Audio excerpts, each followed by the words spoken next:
New Thinking Aloud is presented by the California Institute for Human Science, Mind, Body, Spirit University, a leader in fully accredited in-person and online U.S. college degree programs in many of the topics we cover here. Visit their website at cihs.edu.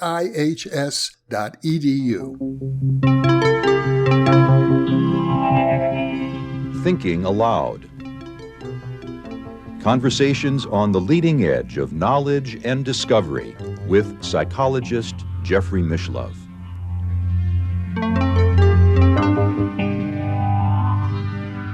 Hello and welcome. I'm Jeffrey Mishlove. Our topic today is living in an apocalyptic age. This is going to be something of an open-ended conversation between myself and Charles Upton, who has been a guest on New Thinking Aloud many times. He is a poet. His first two books of poetry, Panic Grass in 1968 and Time Raid in 1969, were published by City Lights in San Francisco, known for publishing the works of the great Beat poets. And Charles, at that time, was considered the youngest member of the Beat generation of poets. He was still in high school then. He subsequently became engaged in metaphysics and the traditionalist movement, and is author of many books, including Hammering Hot Iron, a spiritual critique of Robert Bly's Iron John, Folk Metaphysics, Mystical Meanings in Traditional Folk Songs and Spirituals, Knowings in the Arts of Metaphysics, Cosmology, and the Spiritual Path, The Science of the Greater Jihad, The System of the Antichrist, Truth and Falsehood in Postmodernism and the New Age, and many others. Charles lives in Lexington, Kentucky, and now I'll switch over to the internet video. Welcome, Charles. It's been quite a few months since you've been with me on New Thinking Aloud. I'm delighted to be with you again. I'm very glad to be back. I always enjoy these. Yeah, they've always been very special to me as well. And today is a very open-ended conversation. I'm not sure where things will end up. It gives us a lot of freedom to go in different directions. But the general theme that you outlined for me, and I think it's appropriate, is living in an apocalyptic age. And I guess a good starting point would be to define what we mean by an apocalyptic age. Well, certainly, the fears that we all face these days are pretty, pretty obvious. We don't have to belabor them. We could have World War III, nuclear war, and it's certainly, climate change and all of that, and the whole long list of social breakdown and crazy distortions to the human form, transhumanism and everything you can think of. Any direction you look in, you could spend a life of paranoid conspiracy theories any way you look, So we all know that. So what is apocalypse, traditionally speaking? Well, apocalypse is a Greek word that means revelation. And which is interesting, because if you look at all this, danger, breakdown, threat of annihilation, that's one thing. But the effect of it, probably the central effect of it, is to reveal everything that's been going on in the collective human soul for eons. It's all here. All the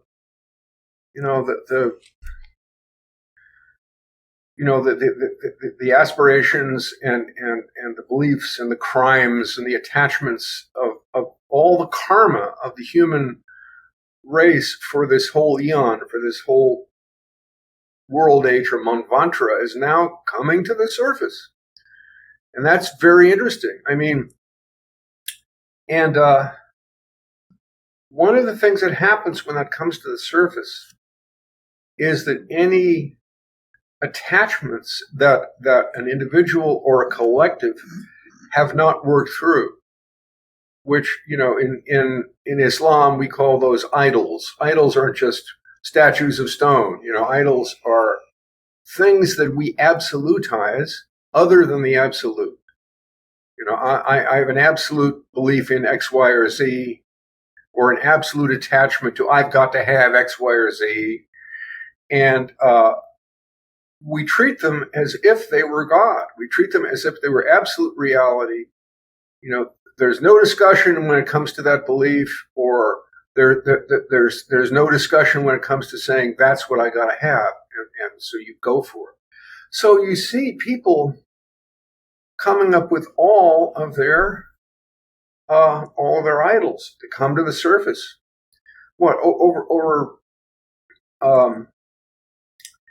Over Father's Day in the United States, 73 people were murdered and over 300 people were injured because people were having fun. It's time to have fun. The weather's warm, if not hot. And so we go out, we go to the beach, we go to the streets, we go wherever we go to the rock concert, and we have fun. But people can't have fun anymore in the old way because too much is boiling under the surface. That's why people can't drink like they used to. Social drinkers. I'm thinking of my father was, certainly he functioned quite well his whole life as a social drinker, but nowadays he might have been looked at as an alcoholic. He was just, all of his friends were drinking the same amount, and that's what you did. If you do that now, there are so many terrible feelings just under the surface that, and especially if you and everybody else are very well armed, then you have an atrocity. There's no leeway.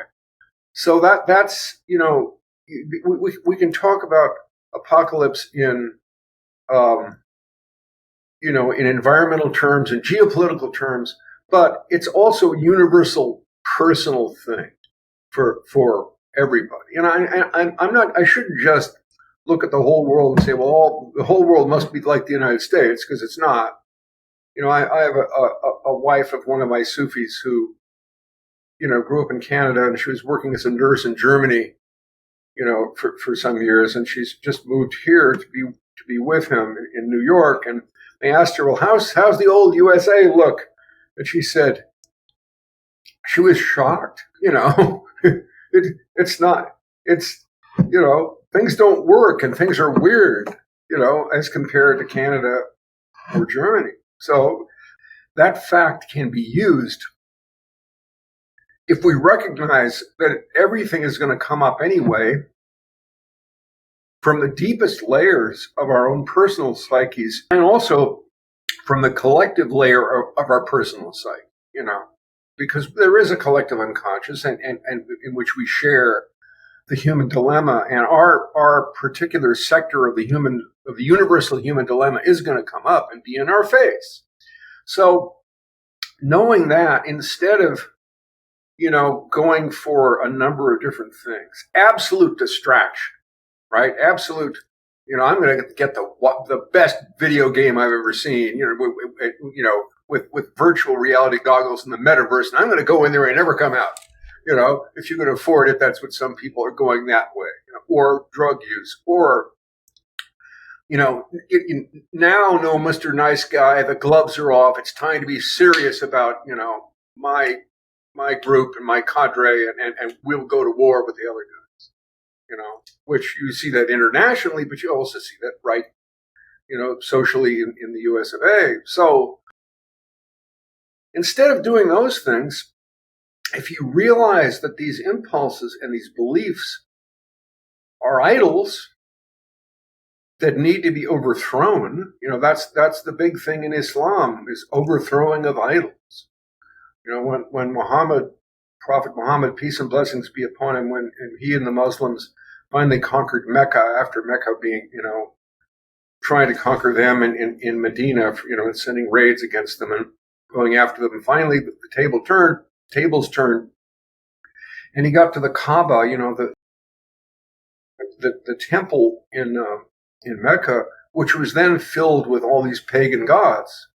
It was filled with these pagan gods because Mecca was it was situated to be a pilgrimage and a trade route. It didn't produce a lot itself, but it was just situated perfectly so the different caravan routes and stuff could cross at that point. And so, it said, well, we'll have a marketplace of gods, so all the different peoples who come in will be happy, And so he said, no, there's only one God, and we're going to make that very clear. So he got rid of the idols in the Kaaba.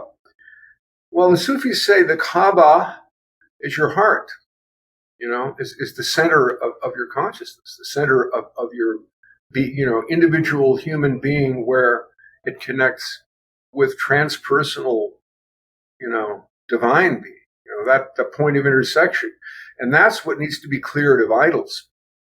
So, it's very easy to transpose that overthrowing of idols to the psychological and the spiritual level. So this is what our task is, because they're going to come up. And how do we release them? What do we do? We have to have a sense that there is an absolute reality, however we define that reality, that shows that these various beliefs, attachments, impulses are severely relative. They're not, no one of them are it. Only it is it. There's no God but God. The absolute reality is what shows up the contingent, incomplete, and finally ephemeral nature of all the idols. So if you can get to somewhere where you say, oh, that's what's going on, then the apocalypse is, or apocalyptic times. But I don't just mean, when the button is pushed or when the asteroid hits or whatever, and that's it. I'm talking about apocalyptic times, where we have some time to think and feel about all these possibilities. That's what's interesting. If we all wake up dead tomorrow, okay, that's the end of that. But that wouldn't be as interesting as saying, my God, we're still alive.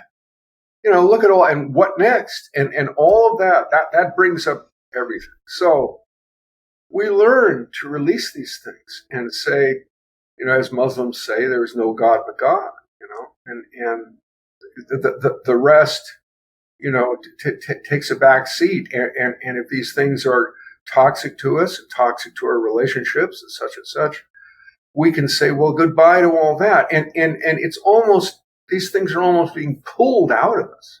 In earlier times, how am I going to overcome this problem myself psychologically or morally or spiritually? I've worked and worked, I've fasted and prayed, still got this problem, and it's a lot slower. Now, potentially, it can happen very, very rapidly, because the intensity of the apocalyptic energies in the world is energizing, and all the different, everything, whatever is in our psyche, is getting super energized, And when New Age people talk about, we're going through a paradigm shift and going to new level of consciousness, well, that's kind of, I wouldn't put it that way, but that's kind of what they're saying, whether they know it or not. All this stuff is coming up. So, the question is, how does one cooperate with that process? I gather that a large part of what you just said is that we get into trouble because of our belief systems, that ultimately any belief system is going to fall short of ultimate reality because ultimate reality is unknowable. Well, that's one part of it, which is absolutely correct. It's let's see, in the Muslim Salat, the daily prayer, that there's based largely on different surahs of the Quran. One says of Allah, He neither begets nor is begotten, and there's nothing to which He can be compared. He's absolutely transcendent. You can't say he's got secondary gods that He projects, and you can look at Him in those terms. He's beyond all that. He is absolute, and unknowable. On the other hand, there are parts which say, well, he's like a lord of the day of judgment, and he's like a king, and he's like different, So in Islam, you have two things. You have tanzi and tashbih. Tanzi is what you just said, totally unknowable. God is absolutely transcendent. On the other hand, if he was totally unknowable, there would really be no universe, because the universe is, you might say, the ensemble of all the attempts of all sentient beings in the universe to know God. These are the universe is made up of all our different takes on the unknowable, on what level. That's what it is. And so we can't, actually, that's almost beliefs and takes on things and perceptions, although they're not absolute, that are still useful, are always going to be there. So you have to deal with the fact that that's what is called tashbih, is comparability. Tanzi means he can't be compared to anything. Comparability means he can be compared in some way to everything. The Quran says he does not disdain to coin a similitude. It's kind of funny translation of even something so small as a gnat. Even a gnat is like God in some ways, not just the sun and the stars. So you have to see both of those. Some beliefs are going to take you, they're oriented toward the absolute. At their end, they say, their content is, there is no God but God. Only the absolute is absolutely true. Everything else is relative, and we can't fix on anything else. But that's articulated as a belief. And that's useful in the spiritual life. That's necessary in the spiritual life to have some set of beliefs that point you beyond belief. Some beliefs point you beyond belief. And at the best, that's what religion is supposed to do. It often doesn't, because people make an idol out of everything. The worst idol of all is religion. I say religion is the best of pursuits and the worst of idols. But then the point has to come where you say, and yet, whatever doctrine that's been so useful, that has so much truth in it, that I have used or that I have fixed upon in order to live my life, God is beyond that. That's what, when Muslims say Allahu Akbar, that doesn't just mean God is the greatest of all. That means God is greater than anything you can conceive. If you say God is this, Allahu Akbar, he's beyond that, and on and on and on. Well, I recall from one of our early conversations about the traditionalist movement and René Guénon and his thinking that one of the articles that you described, I think, as an article of faith is that we are, in fact, in apocalyptic times. And that would be quite striking because in my understanding, particularly with regard to the Christian religion, ever since the time of Jesus, they thought this was the end of times. Well, yeah, and when you go to the Hindus, which is where these terms Manvantara and the Kali Yuga, which is the dark age, we're in, I was watching something on YouTube, and the Hindus say, we have 135,000 years yet to run in the Kali Yuga. We've been in this for a long time, and we'll be in it for a long time. Well, I'm not sure that's useful. I think those are symbolic numbers according to system, like the Mayan calendar goes back millions and millions and millions of years before there were ever Mayans, and so that's just what happens when you start to play with numbers, and symbolic numbers. But and the Prophet Muhammad said, me and the hour. The hour is the Muslim term for day of judgment. Me and the hour, we're like that. And because it's the doctrine of Muslims that he was the last of the prophets, not the last. Revelation on a certain level continues, but he was the last complete prophet who gave a whole system of belief and system of ritual and system of morality and law, social law, that's not going to happen anymore. So yeah, it's true. And of course, people always say, well, the end of the world has been predicted, for centuries and millennia. And everybody says, when we got to the year 1000, people said, well, that's got to be it, and then it wasn't it. And then we got to the year 2000, and people were worried about Y2K. Remember that, where all the computers, were set wrong and everything was going to go crazy, which didn't happen. But on the other hand, it's happening, as we can see. In every direction we look in, there is breakdown. Economically, environmentally, geopolitically, socially, psychologically. It's happening. So now we can be a little more,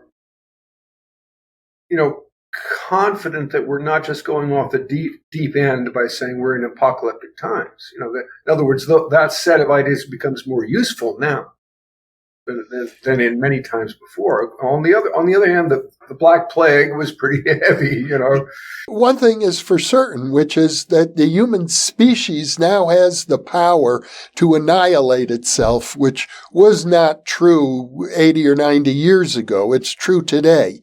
And it's been true now since 1945. Yeah, and it's taken quite a while for that to sink in to people. And we see, when I was growing up, the fear was, we'll wake up tomorrow and we'll all be nuclear dust, boom, like that. And that didn't happen then. But now we wake up and say, well, maybe it'll never happen. But then we look at environmental destruction. We say, but that is happening. And that seems to be inevitable, for a certain eon, before us, even if everything doesn't, blow up in a nuclear war. And now we're having the war in Ukraine, which is interesting because it shows you can actually have a hot war between sides who have nuclear weapons without it immediately going nuclear. We never thought of that before because we're coming out of World War II. Every weapon that had ever been created was immediately used, including nuclear weapons. And we said, we froze. We said, better not go there. And now we decide, hey, maybe we can go there, and we'll use the threat of nuclear war as a weapon as never before, which, we just hear the threats coming from Russia. I'm sure they hear all the same threats coming from us. This is probably an appropriate time to talk about your personal situation, because I think it's true that an apocalypse can be thought of on a social scale, but nobody is getting out of here with their body alive. Yeah, well, about a year ago, I turned up with a diagnosis of early stage colon cancer, and apparently it was the kind that doesn't grow very fast unless it does. You never know. But so since then, I've been hitting it with a lot of herbs from and supplements. It's a huge long list, too long to give you. From an integrative medicine doctor near here in Kentucky. And it seems to be, there's no major signs, as far as I can tell, that it's just taken off. But there you are, you're in the world of, and I'm saying I'm 75 years old. It's crazy I should have lived this long with my background. As I was an alcoholic for 15 years, and I was a crazy drug-taking hippie, and I've been in automobile accidents, and the whole, I just, wow, still, so you do realize that very clearly you're living on borrowed time for a number of reasons. And so one of the things I probably did, even before I got that diagnosis, but, there was part of the same era of my life, is write my autobiography, because people said, I kept telling them my war stories. Oh yeah, me and Allen Ginsberg used to pal around all the time, a bunch of, the general bullshit of famous people I knew and famous scenes I made. And I was at the Democratic National Convention, and 1968 and rode freight trains across the United States, all this stuff, adventure, hippie-like adventure. And people say, oh, you got to write all this down. So I sat down and wrote a book, 465 pages. Boom. And that was interesting because you look at your life, it's like, in near-death experiences, people have life reviews. And I had a slow life review writing this autobiography, and I was trying to see the whole thing from a point beyond it, which is in a certain sense the next world, but it's also just a sense of detachment, a sense of saying identities are ephemeral. Identities, lead you through realms of experience. And then that experience is over, and then you better say, well, okay, that identity is over. Don't hold on. There are people who went through the 60s who hold on to that identity, and they're like the greatest generation, who hit the beach at Normandy. And that's the last thing that happened in their life. That's what they remember. That's where all of their feelings and all of their vision of reality stopped, and which is understandable. That's the biggest thing that ever happened before or since. For some people, their D-Day was Woodstock. They're stuck there forever. And so I just said, well, fine, look at those experiences, but don't hold on to the identities that, that led you to that experience and that came out of that experience. That's another way of looking at the idols I was talking about. There are different identities. This is that me. I want to be that me. I'll always be that me. No, you won't. Me's come and go. I imagine when you get a diagnosis like that of cancer, and I'm fortunate that I haven't had, I think that's good fortune not to have had such a diagnosis. I'm never quite sure. You can't ultimately know what is good fortune and bad fortune. You know that story, the Chinese story about the horse that... Yeah. Wait, we don't have to say that again. No, we do, because all of our viewers won't know it. There's a Chinese peasant farmer, and his horse escapes and gets away, and his neighbor comes over to commiserate, says, "Oh, very bad, too bad. Your horse, it was a beautiful horse. It's gone. And the farmer says, well, who knows? He's gone, but who knows? And then the horse comes back, bringing 3 or 4 other horses with him. And now the farmer is enriched with all these horses, and so the neighbor says, "Oh, good luck, good fortune. You must be so happy." He says, "Oh, I don't know. Let's see. We don't know." And so his son is riding one of these horses one day and falls off and breaks his leg. And then the neighbor comes again and says, "Oh, terrible. It's too bad to hear about your son. It's a broken leg. I hope he's okay. And, bad luck." And the farmer again says, "Well, we don't know." And so what happens is then the press gang, that comes along who are forcibly drafting different people into the army, all the young men. But the farmer's son doesn't get drafted because he's got a broken leg. So he's okay, and it goes on like that and on like that. And that's what you say about apparent good and bad fortune.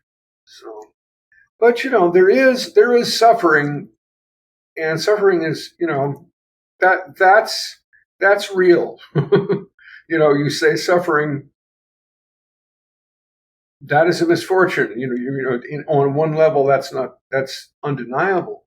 On the other hand, suffering, everybody has said suffering is a great opportunity. But you need faith, and you need a belief, a workable belief system like we were talking about, that doesn't stick you somewhere, but is open-ended toward the absolute truth. If you have something like that, suffering, and my suffering has been basically stress and fear and uncertainty as to whether I can keep my life together on a number of levels. which, just that brings everything to the surface. For you have to absolutely turn, if you believe in God or whatever you believe in, whatever is your source of spiritual help, you're going to turn there completely. You're not going to say, "Oh, I got time," or maybe I can rely on something else. And you can't say that. So, in a certain sense, that is the greatest good fortune. I don't have time. I never did have time. Maybe I can rely on something else. You never could, really. Every time you relied on something less than God, you had to pay for it every time. So now, you see the true name of the game. Well, we call that good fortune, God willing. That is the greatest good fortune. God willing. You always have to say, don't say it so easy. Well, you bring up the question of suffering, and I think it's very clear that suffering is inevitable in this physical realm. Sooner or later, everybody is going to suffer, and many people are going to suffer a great deal. And so it raises the question, why? Why does suffering exist in a world created by a benevolent deity? Well, and of course, the Buddha, who was the first person to discover that truth. Nobody knew the first noble truth before the Buddha. Everybody thought everything was cool when the Buddha came and pooped the party and says, I'm sorry, everything is suffering. Even getting what you want is suffering because it's going to end. So people asked him that question. He said, I'm not so interested in asking that. I'm just interested in how do we get beyond suffering? I want to use all my energy on that. Well, that was a creditable response, but from the standpoint, from theism, from a benevolent creator, as we believe in my religion and in Christianity and in Judaism, except who knows what the Jews believe after the Holocaust. But that's a real question. Why the suffering? Now, well, there's nothing that roots out attachment to self and attachment to self-identity like suffering. The self that suffers becomes too hot to handle. You won't say, "Oh, there's good old me," I'm so comfortable with that old self. No, you're not comfortable with it. You have to let go of that identity. In a condition of suffering, every identity that you hold on to and won't let go of becomes a source of greater suffering. So you're purified of fundamental attachments. And that's one way to look at it. Now, it is interesting. I look at the near-death experience people, and the whole story is. I'm of two minds of this. This could be, I'm sure this is what people experience in this world and the next on one level, is that before being born, I chose to go through X, Y, and Z. And if I really wanted to get a lot of spiritual work done, I say, well, hey, this Auschwitz thing looks like a good deal. That'll get a lot of my karma worked out. Let's go there. Well, I don't know about that, but that's the myth. I'm going to call it a myth, not because I think it's all wrong, because I think it is a very clear story that tells you something. And that's sort of, you're going to have to always look at that story. And the story is that we choose our lives before we come in. And, and then people say, of course, and then you get back to the next world and there's great congratulations. You get the congressional or the spiritual Medal of Honor, and you might have had a leg blown off, but you're a venerable veteran who everybody looks up to, and you're a hero, whatever that is. There's something to that, but I wouldn't come down too hard on that.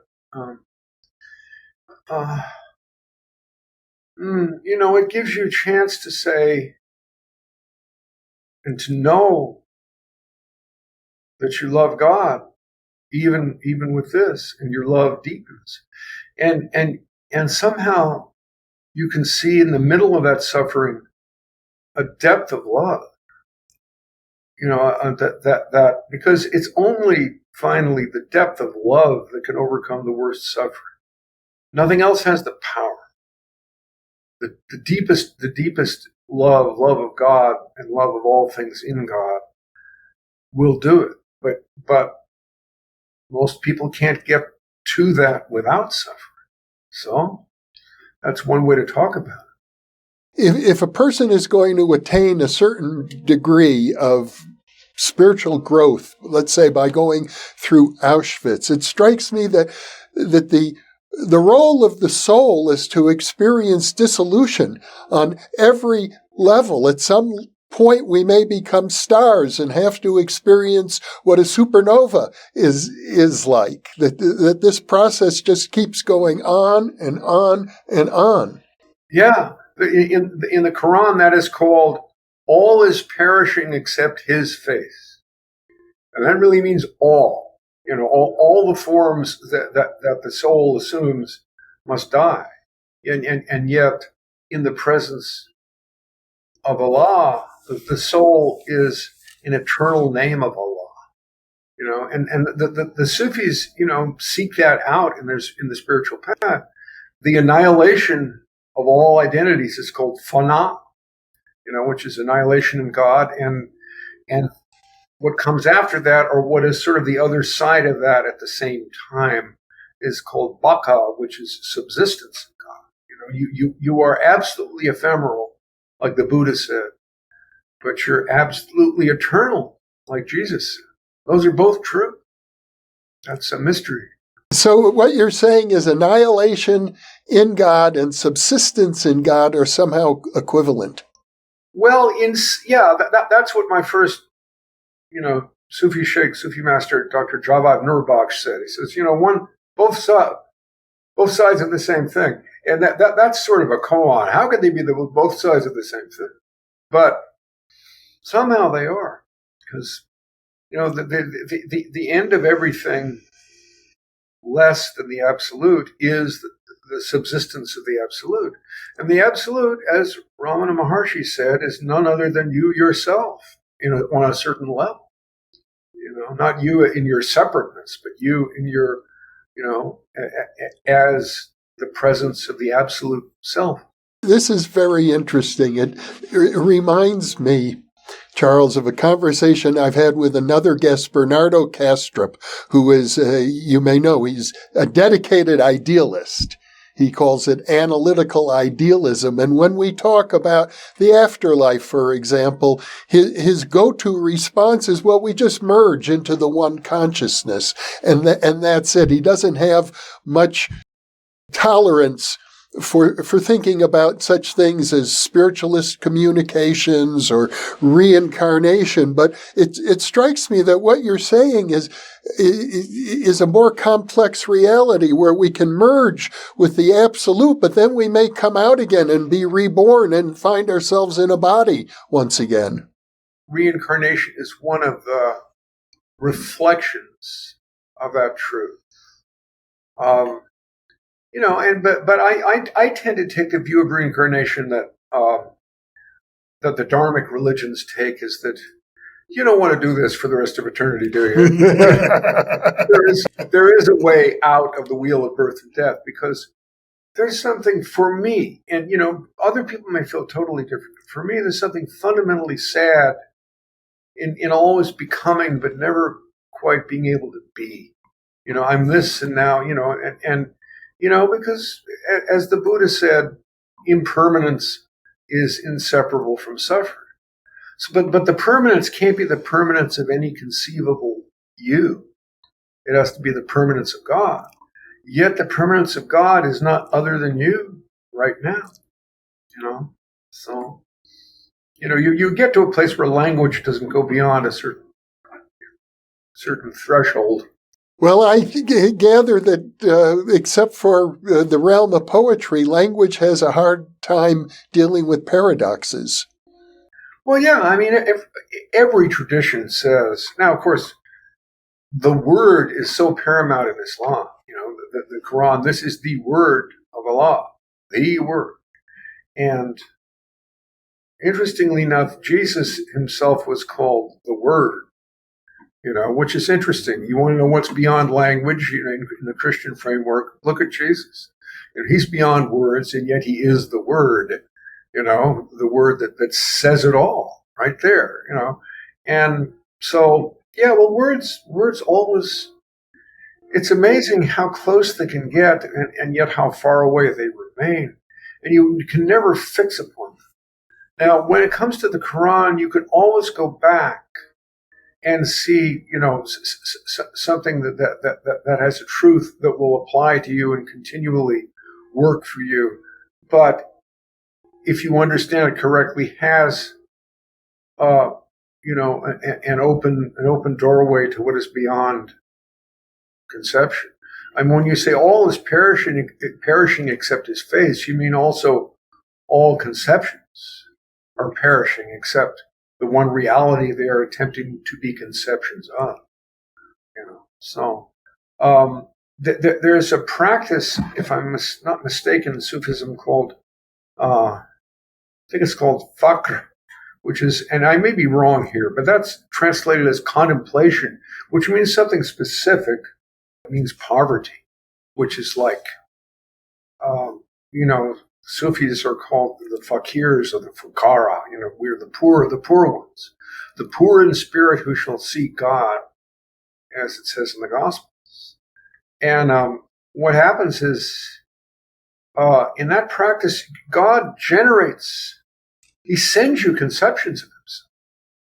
I reveal myself to you. I'm not hiding anything. I'm revealing everything I am. So here I am. And you say, wow, now I see what God is. But then suddenly you say, but no, there's more to it than that. No, forget that. No, there's more. And then, God is that. Oh, no, not even that. And there's the process of releasing your conceptions of God that are sent to you by God in the very presence of God, and keep saying, there is no God but God. God is ultimately exalted beyond all we attribute to him, and continuing, to you entertain these conceptions of absolute reality, and then you go beyond them over and over again forever. So it does seem as if the process of spiritual unfolding is almost an infinite process. I don't know if you ever get to the end. And that's another one of the big paradoxes, because you never get to the end from one point of view, but from the other point of view, you have always been at the end, at the beginning, at the end, at the only place there is. You've always been there.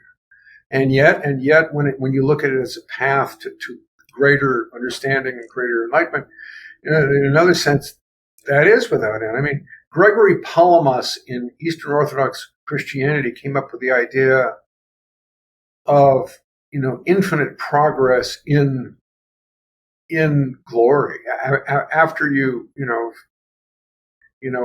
have led a good life and a saintly life and have died and have attained glory of the beatific vision, that goes on and on and on and on.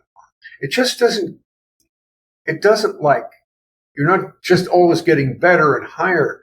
It's just that eternity, while it never passes, is all dynamic, and it's always new. There's nothing becomes stagnant. Nothing becomes matter of fact. And, I've been there, always more and more and more. Or, but it never leaves the center around which everything orbits. Well, I think I could say, for just speaking for myself, that I've had brief glimpses of that eternal state. Maybe they last only a fraction of a second, and maybe they happened 50 years ago, but I still remember the intensity of it. And it seems like, in my little life, that's a lot. That's kept me going for nearly half a century. Yeah, and that there. I said something years ago, which I said, eternity won't last, which, oops, it's and that's one aspect of it. The other aspect of it, it never stopped, Yeah. But this kind of knowledge is what's being offered to the whole human race now, with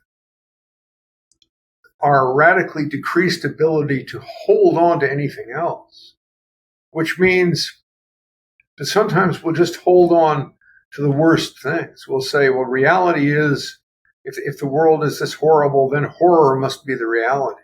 Yeah.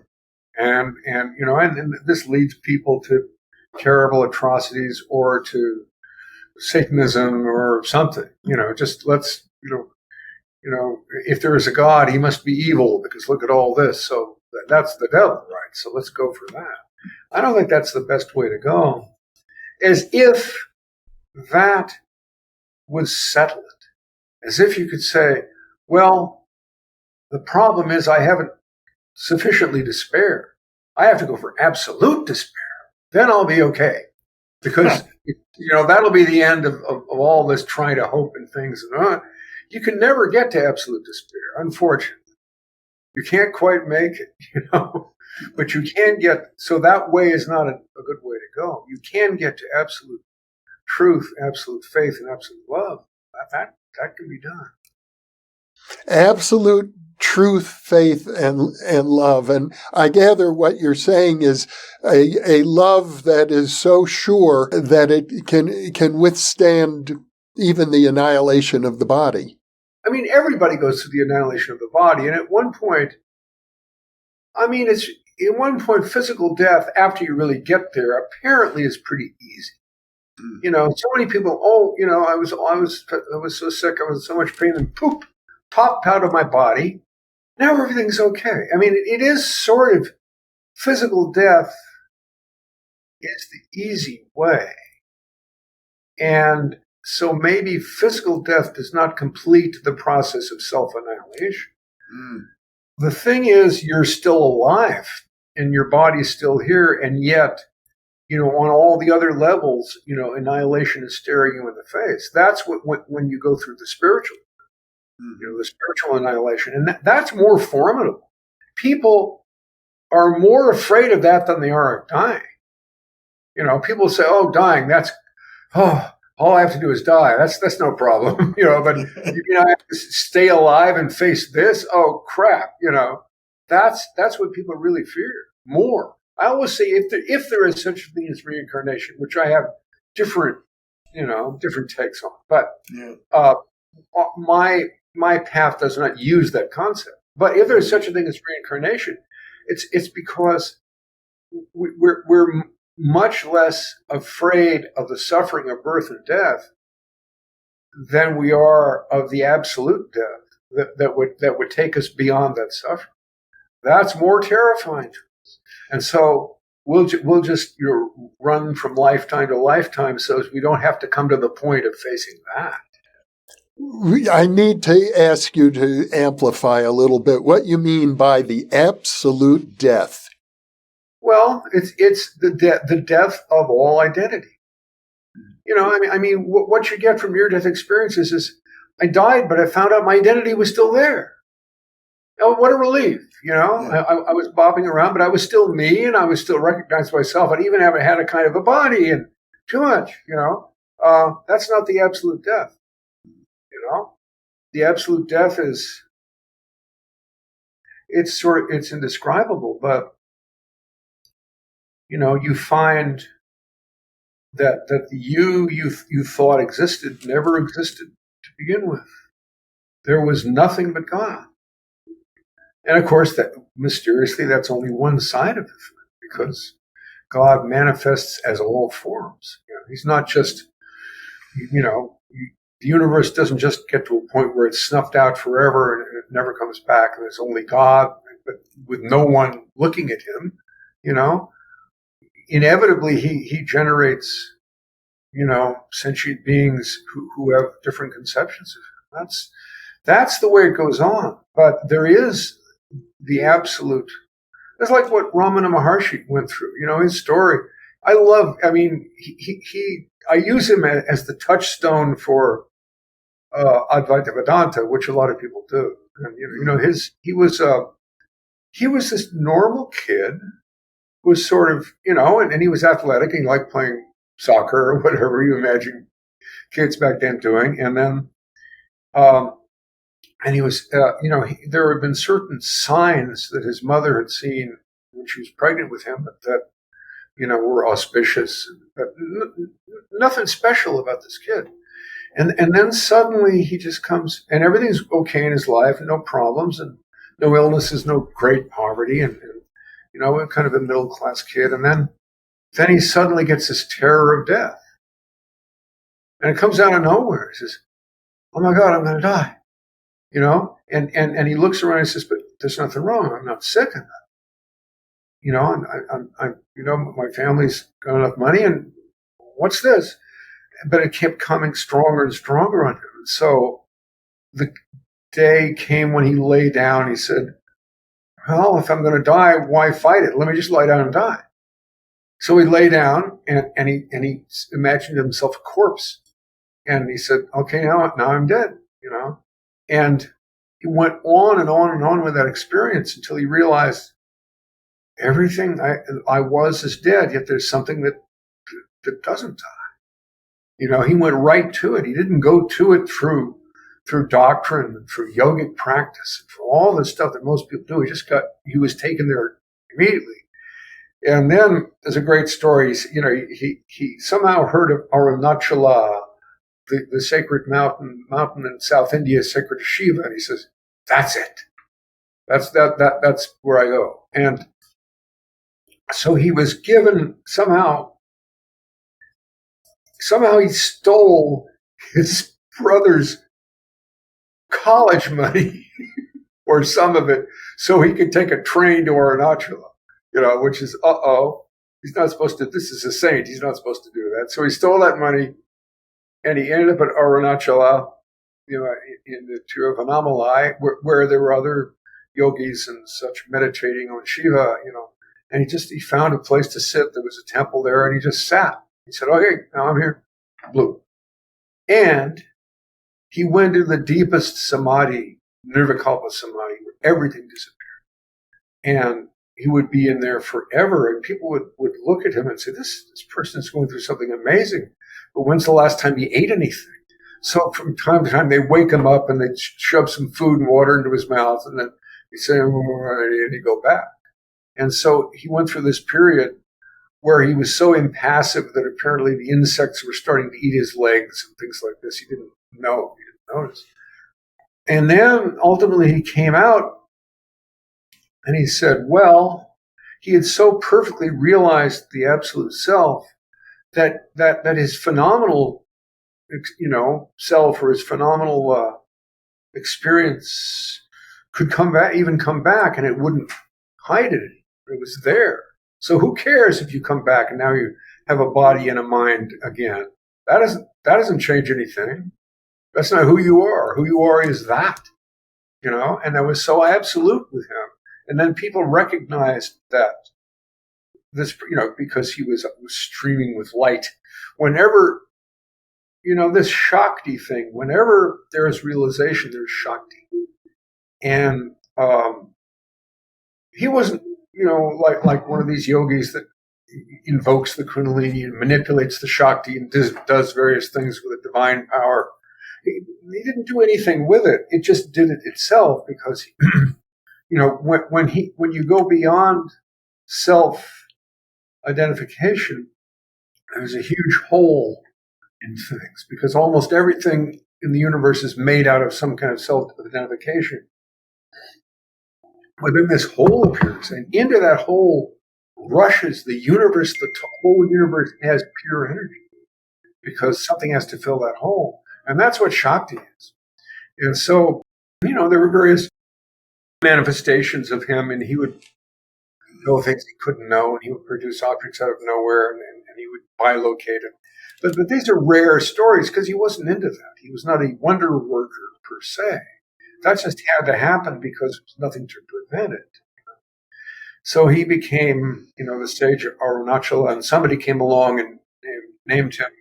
Well, you are Sri Ramana Maharshi. He says, okay, whatever.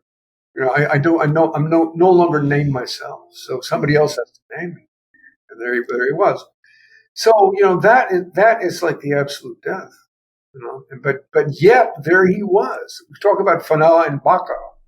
He was all that he had been. Body, speech, and mind was still there. He could still answer questions intelligently and run an ashram and circumambulate the holy mountain, although he was a little bit feeble and they had to help him walk, but he could do it.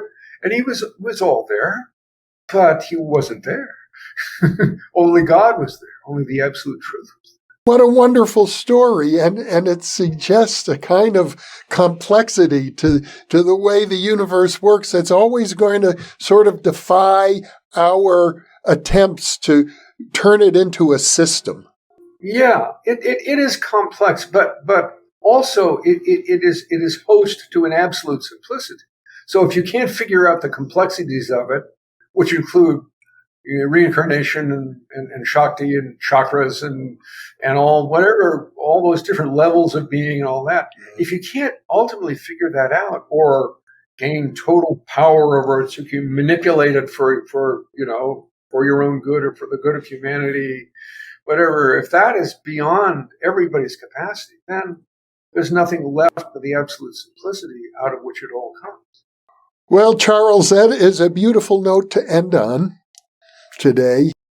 I know we could keep talking a long time, but I also want to be mindful of your energy. But in particular, I want you to know that you're always welcome on New Thinking Aloud. Our viewers love you. You have a very strong following. Every time you're on the channel, people say, bring him back again.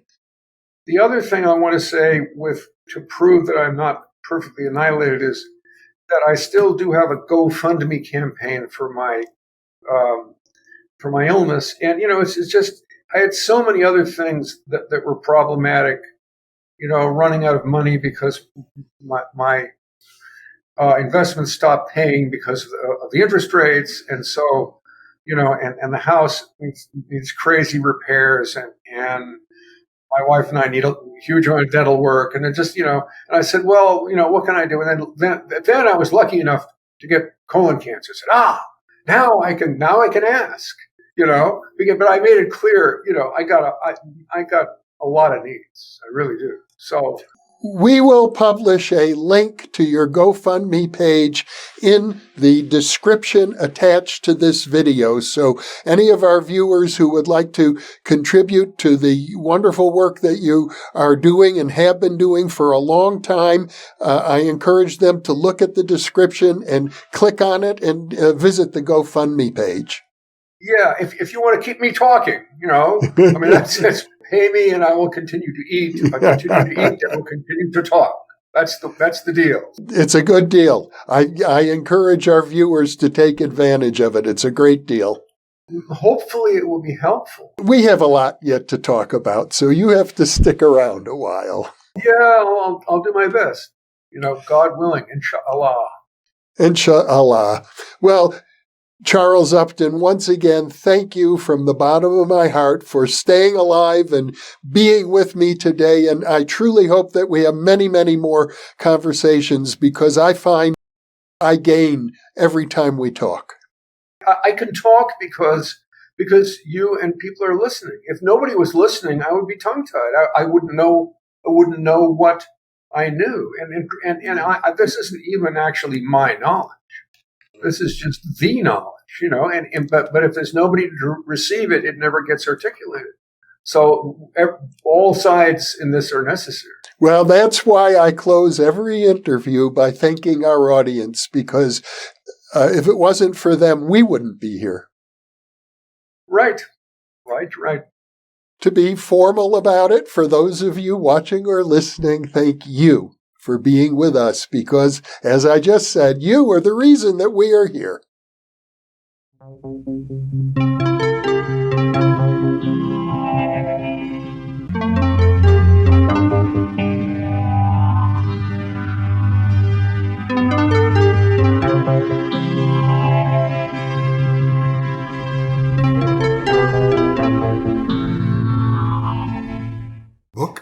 in the New Thinking Aloud Dialogues book series is a tribute to parapsychologist Russell Targ celebrating his 90th birthday.